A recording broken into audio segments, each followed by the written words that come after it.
What's up, guys? So just finished eating breakfast. Come on, you have to agree Denny's is 10 times better than IHOP. Alright guys, let's get back on the road and let's get to Kansas. Let's go pick up this Mustang.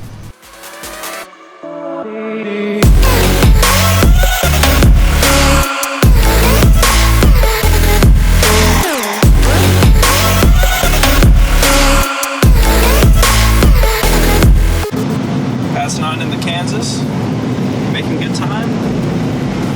6:44. Got about 3 more hours to go. Sun's just coming up. Alright guys, we made it to the auto auction down in Kansas City, Kansas. Right now we're waiting for the forklift driver to forklift the Mustang up on the trailer. Not too bad.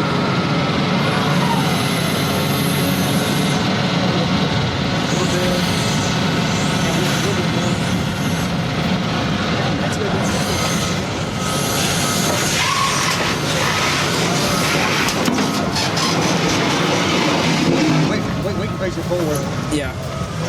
Doesn't look too bad, really. It's got a Roush exhaust. Okay. Man, I'm actually pretty impressed by this. So it looks pretty good. Yeah. There she is. Heading on back to Oklahoma City.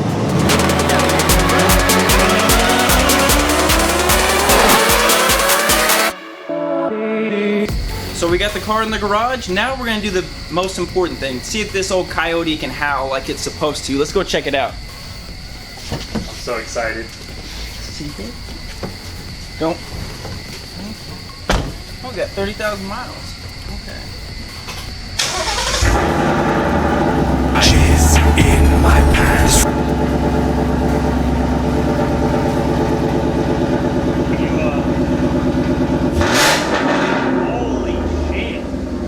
Can you give me a second pair of underwear? Yeah, I'll get my. Oh man, this is crazy. V-Tech kicked in, yo. This is crazy. Oh man. Holy shit.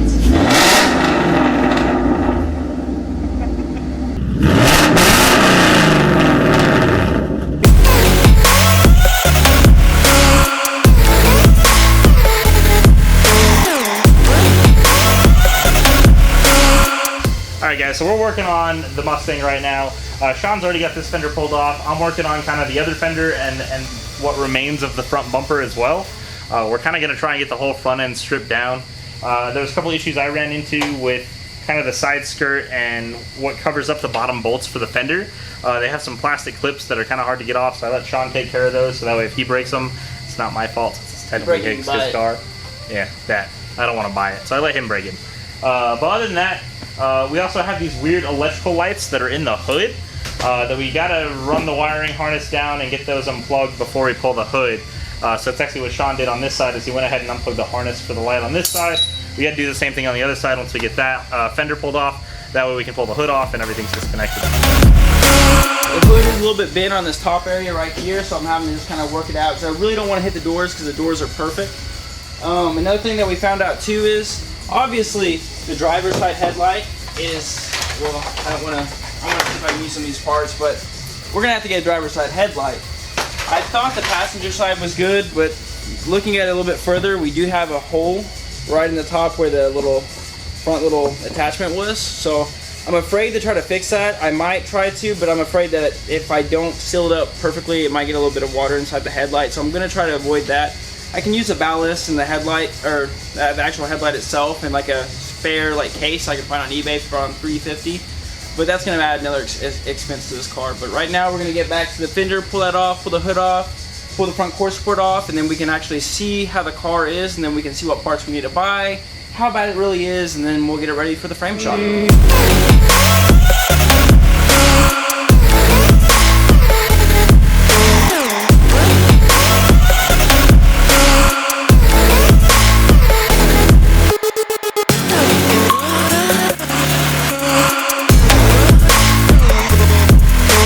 So we got the hood off, we got both of the fenders off, and y'all can say y'all caught me black-handed.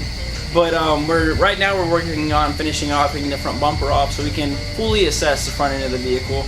And then we'll see what parts we need to buy before we take it to the frame shop.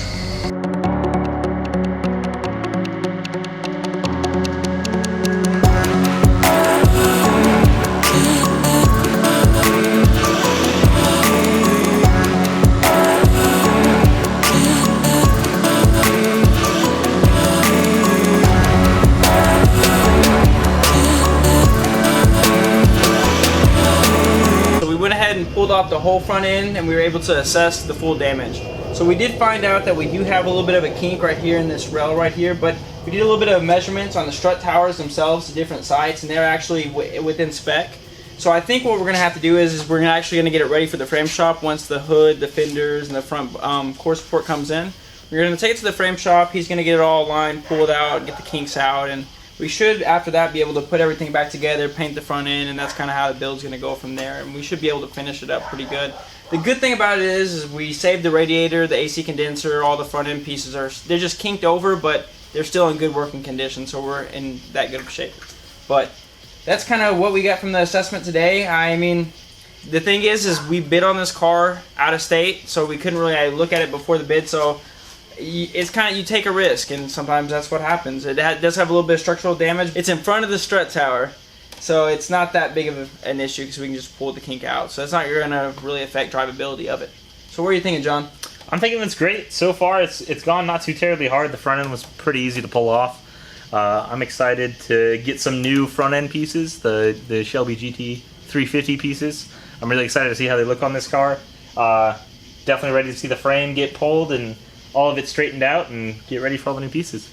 And so guys, I just want y'all to know, I want to keep y'all up to date on how much this build is actually costing us. So right now it's a 2016 GT performance package, 30,000 miles on it. It has fully loaded out and has 30,000 miles on it. I don't know if I already said that, but we have around 8,800 is what the winning bid was on it. So with fees through IAI, we have 95 in it, and then I'll update it when we buy parts, when we finish the build, on how much we actually have into the vehicle at the end of the build series. But if you guys have not already hit that subscribe button, hit that. If you like us that much, go ahead and hit the notification bell as well. Throw a like and a comment. It really helps grow the channel, and we will see y'all in the next one. Bitches love cake.